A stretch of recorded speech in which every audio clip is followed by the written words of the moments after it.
Also, what I said in my book, Beyond the World of Titans and the Remaking of World Order, I said in that book that look, there's a paradox here. Africa is very, very rich, but Africa is very, very poor. How can that be? You are asking one of the most important questions that I ask in my book. I say, look about this. Let me repeat one more time. Africa is very, very, very rich, richer than many other European, Asian countries in terms. Look, why do you think people in China or in Hong Kong, for example, they work so hard? They make everything, they manufacture everything because China does not have the resources that many of the African countries have. You go to Hong Kong, they have very little natural resources. So they have no choice and work so hard, have to make everything, manufacture everything. Africa has so many resources. Look at Saudi Arabia, Qatar, Kuwait, Bahrain, you name it, UAE. They have a lot of oil. Now, in economics, we call that the Dutch disease. It's just a term. What they mean is the oil curse. Is that those people, when they have a lot of resources, they sell, they don't do anything. This is part of life, the dilemma, as a fact of life, that in human history, those countries which have a lot of resources are often the people they are very laid back. They are easygoing. You don't need to work that much. You have the resources. And those people, they have nothing. They work day and night. And you go to Hong Kong and many of those southern regions in China, you will see the Chinese, they work day and night. They work early in the morning. They work late into night and sleep a few hours. Why do they work so hard? Because the resources, they don't have much and they have too many people. That is part of what I said about one of the uniqueness about Africa. Africa has a lot of advantages, but Africa has also have the disadvantages. That's why I said in any conversation, you have the negative and the positive, the cost and the benefit, the bad and the good. You cannot just focus on one and ignore the other. That's why I always said right from the beginning, focus on the two, exactly what you just said. That is some of the dilemma confronting Africa.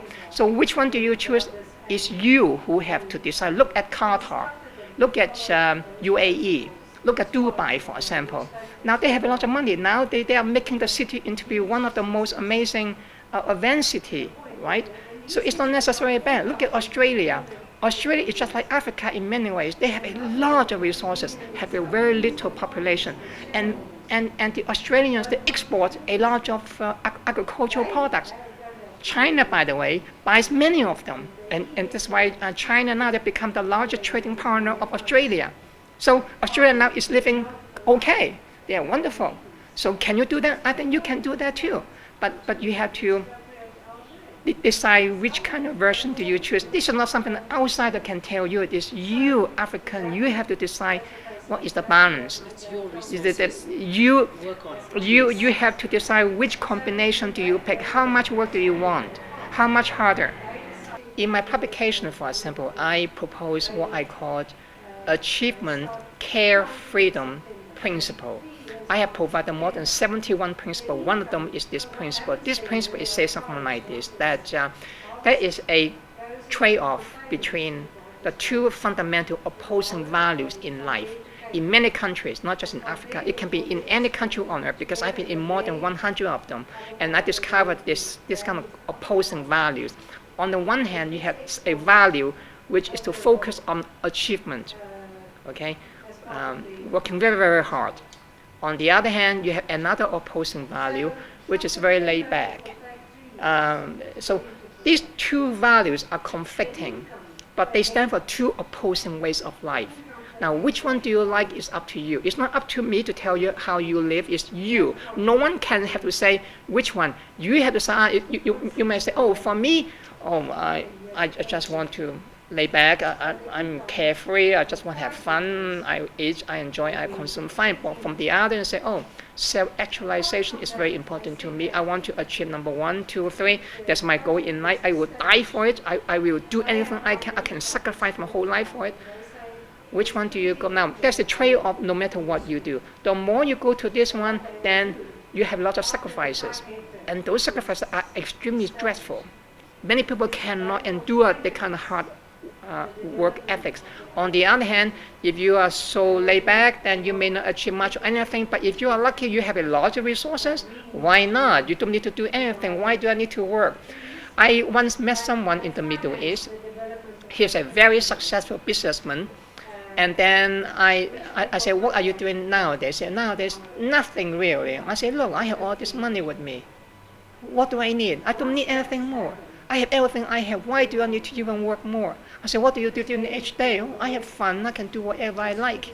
I can go to that town tomorrow if I like to, with all my family. Money doesn't mean anything to me. I can pay for it. So he said, I have achieved what I want to achieve in my life. I want to be rich. Now I'm rich.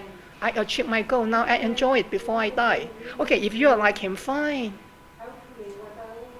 If you want to be like the Chinese working day and night, day and night, day and night, day and night, day and night, fine. But they are very stressful. Do you know that?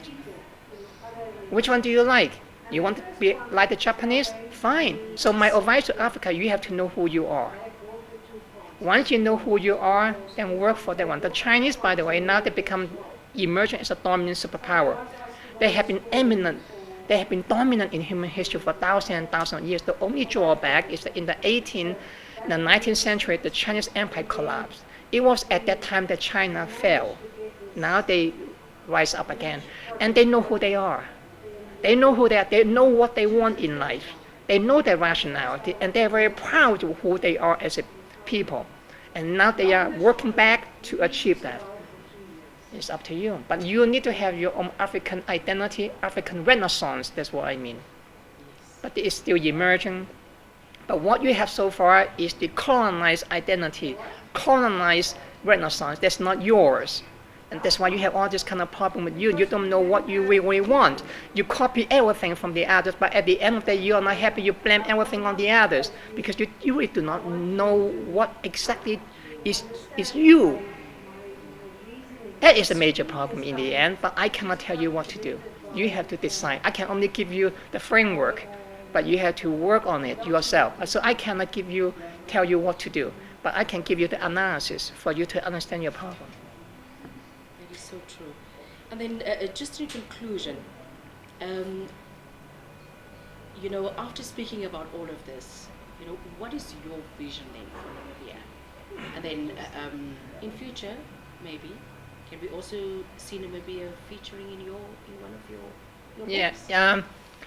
In my book, Beyond the World of Titans and the Remaking of World Orders, I have provided more than 120 different visions of the future. That is only one of them. I have not spoken the other 119, but I'll talk about this one as you just asked.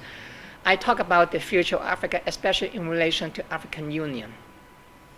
I do think that there is a good promise for that, but there are a lot of challenges.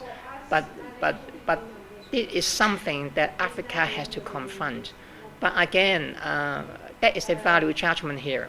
This question is very heavily charged with value judgment.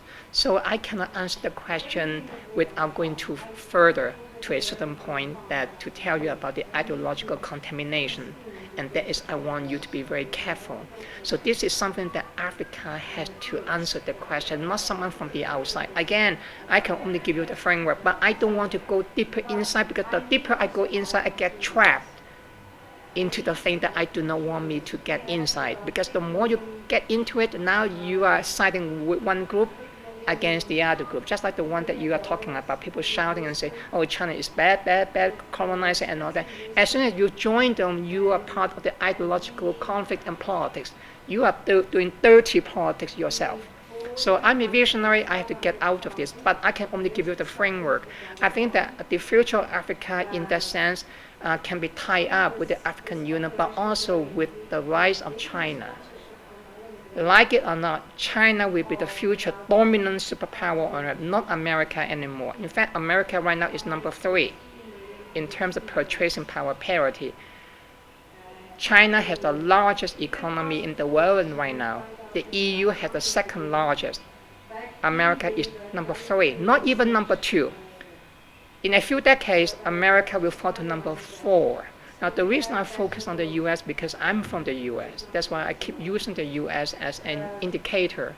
That's where I am from. So Yeah, so the rise of China will tie up also with the future of Africa. So what that's why you like it or not, you have to understand the historical forces. Blaming is very easy, but it's not solving your problem. I also noted because this, I want to mention this too, even though people don't like to talk about that on TV. I do think that Africa has an inferiority complex. And that's very important to talk about this in front of the TV. People are shy to talk about it. If you talk about it, then you are sexist or racist or whatever is that they can put some words on you. You have to confront that. Unless you confront that question, then you will not find your African identity and renaissance that I said that you should have. And therefore, the future of Africa is also tied up with that confrontation. This is very important for Africa to understand that you can blame China for everything you like, but at the end, China will be there. You will have to deal with that because it will not be the US, it will not be EU, it will be China which will become the dominant power on earth. You cannot escape that. So instead of just blaming them, you have to confront the reality and see how you can do such that it can benefit you. Even how you can learn from him. I was interviewed, let's say, in Eastern Europe. In one of the interview, a woman asked me, what is the future of Moldova? You know Moldova in Eastern Europe. And because the question is because they are afraid of Russia.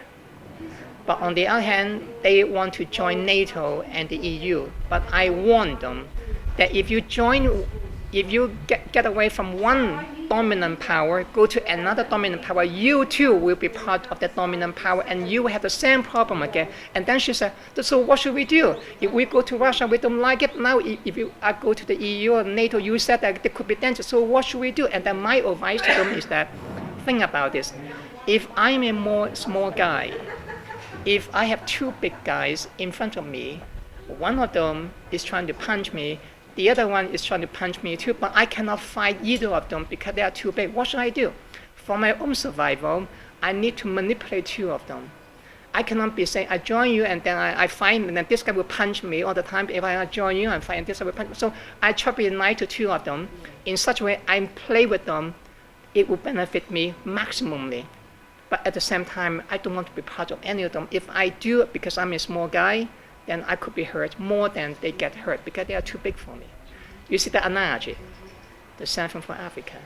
So stop blaming, find the solutions. Find the solution. Blaming is part of the African inferiority complex. You have to get away from it. Look at the Chinese. People keep telling me this is. I was in another interview and they asked me. He said that, well, you cannot ignore the Western colonial history in Africa. I said, I do not ignore that. I'm from the West. How can I ignore the history? But I'm saying, look, stop blaming the colonial powers because look at Hong Kong and Singapore. I said, do you know that Hong Kong and Singapore used to be the British colonies? Do you know that? And they were Chinese.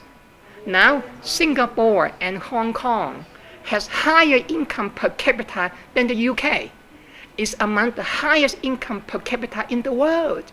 Singapore and Hong Kong is also one of the major financial centers in the entire world. Not even many European countries can compare with that. Now, they do that because they don't blame the British. They learn from that, they say, we can do better. So why do you not just do the same thing and keep blaming the European powers for your own problems, and now they're blaming the Chinese for that. Next time, maybe you blame whom? Maybe you should blame God for that.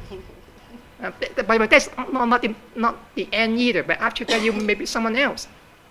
Yes. Now I heard they blame the government for the problem too. I think the government is part of the problem, but it's not the major problem here. So stop blaming, find the solution, and try to see how you can make yourself more powerful, because blaming is the more you blame, the more you will sink.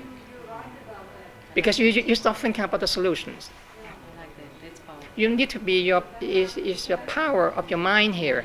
That the more you think like that, that means that you have inferiority complex, and you cannot get away from. This is a psychological problem too, by the way.